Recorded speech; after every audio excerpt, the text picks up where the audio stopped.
Hi there, this is Pete Howard, Director of Concert Posters for Heritage Auctions. And I didn't even think what I was going to start this off with because I'm at a loss for words. This piece from the David Schwartz concert poster collection, by the way. I mean, you saw the headline and the title and everything. You know, the very first time the Grateful Dead played under the name of the Grateful Dead, just astounding. And you know, one thing about a company like Heritage, it's huge, 52 divisions, $2 billion a year in business, third biggest auction house in the world. There's all kinds of great stuff that passes in and out, but it's got the conventional elements, you know, with concert posters, it's got the band name and ticket prices, and no matter how rare it is and everything, it's got the conventional elements. And then in any of our 52 divisions, occasionally, on once in a blue moon, something comes along that blows everybody's minds. And that's what this does. And I'm not just talking about within the concert poster or music division of Heritage. People from all kinds of different divisions have been hitting me up about this, saying, gee, can I come over and take a quick look at that? It's mind-blowing, and it's art. And you know, it was made by the Merry Pranksters, of all people, working for Ken Kesey, to direct people to the very first public acid test, which took place in San Jose, California on Saturday night, December 4th, 1965. And of course, I won't even say a shoestring budget. They had no budget. It was obviously the counterculture fully raging in late 1965, but with, you know, just a few hundred people, which would soon grow to a few thousand, few tens of thousands, few hundreds of thousands, and so forth. This is really, you know, that seminal, absolutely. And this is the first, you know, this event. Notice the address is on there, but not the date, because what they did was they drew up the pranksters. First of all, they got this house to hold the first public acid test in, and they drew up these signs and some handbills with crayon and everything, and they wanted to stay mysterious. You know, you don't put dance show, you know, at 38 South 5th Street or whatever. It's like, can you pass the acid test? And both hippies and straights would show up out of curiosity. And so that's why the puzzling wording on there, it's mysterious. It's just beautiful that way. I like it more than if it had said, you know, 9 p.m. to 2 a.m., bring your own bottle, or you know, whatever it could say. I just love the way the Merry Pranksters created this one. It's just fabulous. And the background on it is that, yeah, the Grateful Dead were the warlocks through most of 1965. And just, the reports are, a few days to a couple of weeks before this, they decided, okay, we're going to call ourselves the Grateful Dead. And the next time they picked up guitars and amps and Pigpen's organ, it was for this event. It's well documented in many Grateful Dead books.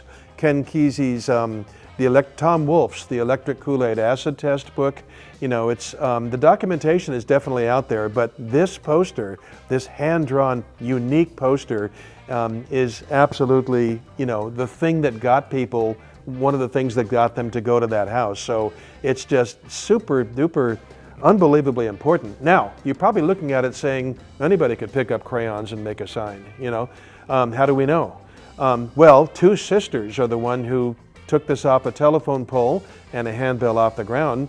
And these sisters have documentation, they have pictures and everything, and I just talked to one of them for a half an hour before shooting this video. Very credible, absolutely. I've been collecting since 1965 and collecting music seriously for 53 years. I staked my entire half-century reputation on the genuineness of this poster. It's not even a question. And you'll see when you see the listing, our letters of provenance, the documentation, and so forth. So that, you know, that's a slam dunk issue.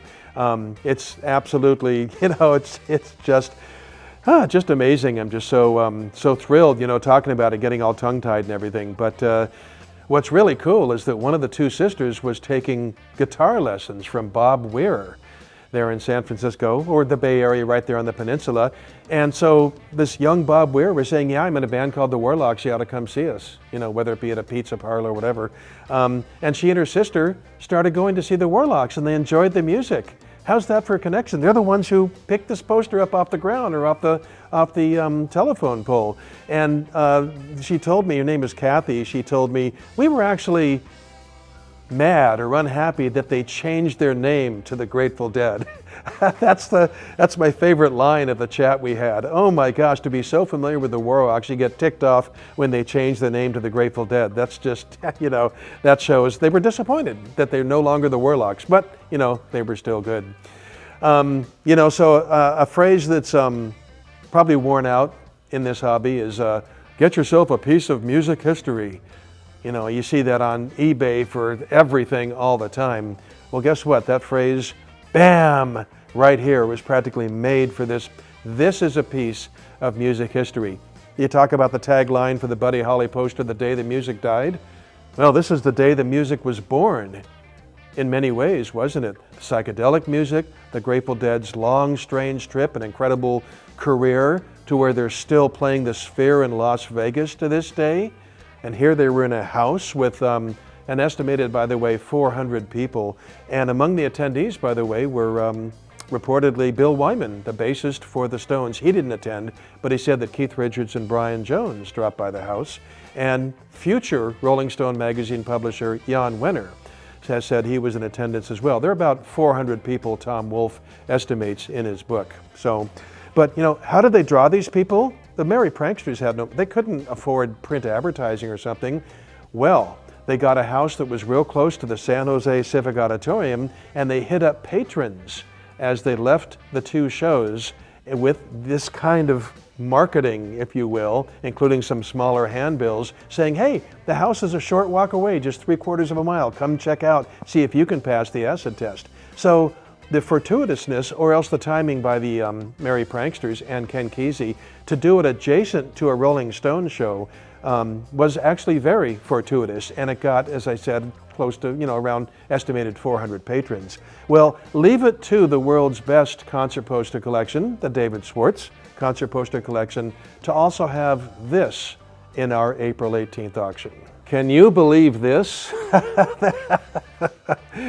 Oh man, that's what you call a great collection. Yep, David also had the Rolling Stones original cardboard window card for that darn show at the San Jose Civic Auditorium on Saturday night, December 4th. Now, rather than lot them together, that wouldn't be fair, this poster is going to directly follow the acid test poster that we were just talking about. And talk about a 1-2 punch, a killer combo. I guess we're hoping that perhaps the person who buys the acid test poster also gets this as an accompanying piece, but maybe a mighty Rolling Stones collector will roll in and pick up this piece. And if you know your Stones, boy, the fall of 1965 was just absolutely crazy. Their last 3 hits at this point were The Last Time, Satisfaction, and Get Off of My Cloud.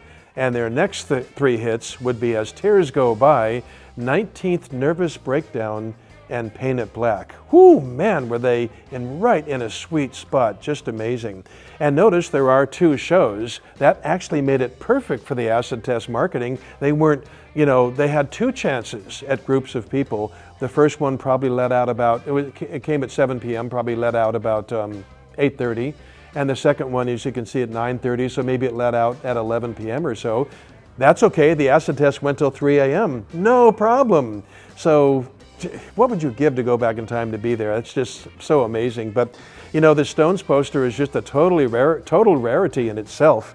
We're talking this kind of poster, 1 or 2 or 3 known or something. It's and I do love the orange and black coloring, almost like Halloween coloring. But just remarkable that what people did leaving this gig, a lot of the hippest, I'm thinking the Merry Pranksters approached the hippie-looking types, maybe more than the straight types, and got them to walk 3/4 of a mile to the acid test. And there you have it, a historic night in worldwide music history, not just Bay Area and not just psychedelic. Absolutely amazing. We can thank the David Schwartz concert poster collection, which takes place on Friday, April 18th, as part of a 3-day music memorabilia and concert poster auction running April 17-19, Thursday through Saturday. So to check out, all these acid test pictures and everything, and to read more about it, just go to ha.com/7414.